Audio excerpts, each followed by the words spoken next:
Welcome back to clean news Rajasthan की 10 फटाफट बड़ी खबरों में आपका स्वागत है। इससे पहले आप न्यूज को कहां से देख रहे हैं हमें कमेंट्स में बताना बिल्कुल न भूलें। साथ ही वीडियो को लाइक और चैनल को सब्सक्राइब भी करें।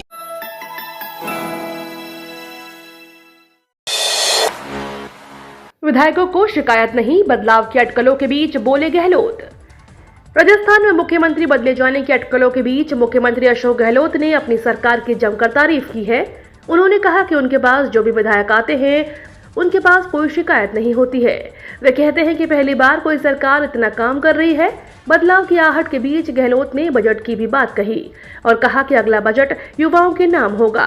गहलोत ने कहा कि उन्होंने 4 बजट पेश किए हैं। 89% स्वीकृतियां निकल गई हैं। 74% काम इम्प्लीमेंट हो चुके हैं। गहलोत ने कहा कि पहली बार यह देख रहे हैं कि वो एमएलएज मिलने आते हैं और शिकायत कर ही नहीं रहे हैं। उन्होंने कहा, आज मेरे पास में आते हैं एमएलए तो एमएलए कहते हैं साहब पहली बार ऐसा हो रहा है क्योंकि आपने खाली घोषणाएं ही नहीं की बल्कि स्वीकृतियां निकल रही हैं, काम शुरू हो गए हैं। हमारे क्षेत्रों के अंदर सेक्शन निकल रही हैं, सड़कें बन रहे हैं, कॉलेज खुल रहे हैं, बिल्डिंगें बन रही हैं। गहलोत ने सरकार के कामकाज के लिए ब्यूरोक्रेसी की भी तारीफ की। राजस्थान सीएम अशोक गहलोत की मैजिकल स्ट्रेटजी। राजस्थान की राजनीति में अशोक गहलोत वो नाम है जिनको जादूगर कहा जाता है। जब मुख्यमंत्री अशोक गहलोत ने विधायकों की बगावत पर सोनिया गांधी से माफी मांगी और कहा पार्टी आलाकमान के फरमान को पूरा नहीं कर पाए तो ऐसा लगा माना मामला ठंडा पड़ गया हो। कई राजनीतिक पंडितों को लगने लगा कि शायद मुख्यमंत्री पद को अशोक गहलोत त्यागने वाले हैं और सचिन पायलट का बरसों पुराना सपना पूरा होने वाला है। लेकिन इसके उलट मुख्यमंत्री अशोक गहलोत ने एक बार फिर से अपनी जादूगरी दिखा डाली और विरोधियों और आलाकमान को अपने बयान से अपनी ताकत दिखा दी। एमबीए वाले राम जी, डॉक्टर सीता जी, कामदेव पार्षद और रावण बिजनेसमैन। जयपुर शहर में अलग अलग जगहों पर रामलीला के मंचन के लिए अलग अलग शहरों से कलाकारों की टीम आई है। पर्दे पर अलग अलग किरदार निभाने वाले कलाकारों की इतर पर्दे के पीछे जिंदगी रोचक है। निजी जीवन में एमबीए पीएचडी धारी होने के साथ निजी और सरकारी कर्मचारी हैं। कई कलाकार खुद का व्यापार चलाने के साथ ही कामकाज को छोड़कर रामलीलाओं में अलग अलग किरदारों में रोल अदा कर रामराज के बारे में जनमानस को धर्म संस्कृति से जोड़ रहे हैं। राजस्थान हाई कोर्ट को फिलहाल 50% कार्यबल के साथ ही करना होगा कार्य। देश की न्यायपालिका में अपनी मजबूत साख के लिए पहचान रखने वाला राजस्थान हाई कोर्ट पिछले 1 दशक से अपनी इसी साख को कमजोर होते हुए देख रहा है। पूर्व सीजेआई एन वी रमन्ना के समय में देश भर के हाई कोर्ट जजों की लगातार नियुक्ति के मामले में भी राजस्थान हाई कोर्ट अपनी जगह नहीं बना पाया। राजस्थान हाई कोर्ट वर्तमान में स्वीकृत जजों के 50 पदों पर 26 जजों के साथ कार्य कर रहा है। अगले माह 10 नवंबर को एक जस्टिस प्रकाश गुप्ता की सेवानिवृत्ति के साथ ही ये संख्या 50% यानी 25 हो जाएगी।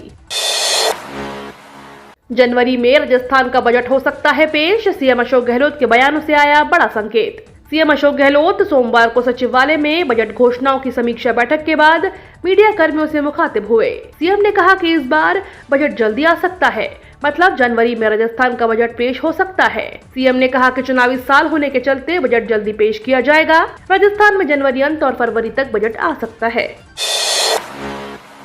क्या राजस्थान वासियों की अंधेरे में बीतेगी दिवाली, मंडरा रहा यह बड़ा संकट। राजस्थान में इस बार दिवाली अंधेरे में डूब सकती है। आंकड़ों की बात करें तो 11,000 यूनिट बंद होने की कगार पर हैं। सूरतगढ़ थर्मल पावर प्लांट की 4 units, Kota thermal power plant की 3 यूनिट्स और राजवेस्ट की 2 units, Chhabra thermal power point की 1 यूनिट और रामगढ़ की 1 यूनिट ठप है। नवरात्र के बाद दशहरा का पर्व और दीपावली का सीजन शुरू हो जाएगा। ऐसे में बिजली की डिमांड बढ़ जाएगी। माना जा रहा है कि इस त्योहारी सीजन में डिमांड 18,000 मेगावाट तक पहुंच सकती है। कोयला सप्लाई और बिजली प्रोडक्शन के हालात नहीं सुधरे तो प्रदेश के लोगों को बड़े पावर कट का सामना करना पड़ सकता है।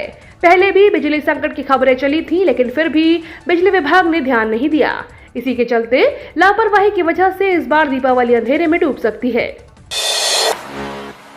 बदमाशों की उंगलियां और पंजा बनेगा उनका काल, पुलिस तैयार कर रही डिजिटल कुंडली। राजस्थान में पुलिस पहली बार बदमाशों की डिजिटल कुंडली तैयार करने जा रही है। बदमाशों का पूरा रिकॉर्ड डिजिटल होने के बाद पुलिस महज 1.5 मिनट के भीतर किसी भी बदमाश की कुंडली को एक क्लिक पर देख सकेगी। केंद्र सरकार की नफीस योजना के तहत फिलहाल राजस्थान पुलिस ने प्रदेश के चुनिंदा जिलों में इसका काम शुरू किया है।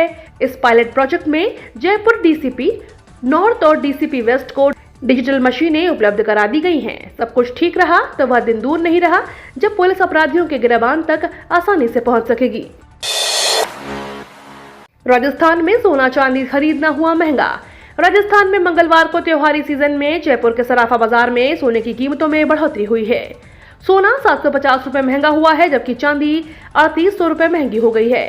सोने के दाम 52,550 रुपए प्रति 10 ग्राम रहे। चांदी के दाम 62,700 रुपए प्रति 10 ग्राम रहे। चांदी 3800 रुपए महंगी हो गई है। इसके अलावा 22 कैरेट यानी जेवराती सोनों की कीमतों में भी बढ़ोतरी देखने को मिली है। जेवराती सोना 800 रुपए महंगा हुआ है, जिसके बाद जयपुर के स्थानीय सराफा बाजार में जेवराती सोने के दाम 50,400 रुपए प्रति 10 ग्राम रहे। इसके अलावा 18 कैरेट सोने के दाम 43,200 रुपए प्रति 10 ग्राम, जबकि 14 कैरेट सोने के दाम 34,200 रुपए प्रति 10 ग्राम रहे। राजस्थान में भी अब दोनों कानों में किया जा सकेगा कॉकलियर इम्प्लांट। चिरंजीव योजना में शामिल है इलाज। राजस्थान सरकार सुनने की क्षमता से अक्षम बच्चों को बड़ी राहत देने जा रही है। राजस्थान में फिलहाल ऐसे बच्चों के एक कान में ही कॉकलियर इम्प्लांट किया जाता रहा है, लेकिन अब दोनों कानों में कॉकलियर इम्प्लांट किया जा सकेगा। खास बात यह है कि चिरंजीवी योजना में भी मरीज इसका फायदा उठा पाएंगे। राजस्थान में फिलहाल एक कान में ऐसे बच्चों का कॉकलियर इम्प्लांट किया जा सकता है, लेकिन अब राज्य सरकार ऐसे बच्चों के दोनों कानों में कॉकलियर इम्प्लांट करने की तैयारी कर रही है। एसएमएस अस्पताल जयपुर के ईएनटी विभाग में प्रोफेसर डॉक्टर मोहनीश ग्रोवर ने बताया कि अमेरिका और यूरोपीय देशों में दोनों कानों में कॉकलियर इम्प्लांट करने की पॉलिसी है, लेकिन हमारे देश में महज केरल और आंध्र प्रदेश में ही दोनों कानों में कॉकलियर इम्प्लांट किया जाता है। अब राजस्थान में भी यह पॉलिसी लाई जा रही है। डॉक्टर ग्रोवर के मुताबिक दोनों कानों में कॉकलियर इम्प्लांट से बच्चों के सुनने में बेहतर क्षमता हो सकती है। इस रूट पर ट्रेन से कर रहे हैं यात्रा तो अब सीट मिलने में होगी आसानी।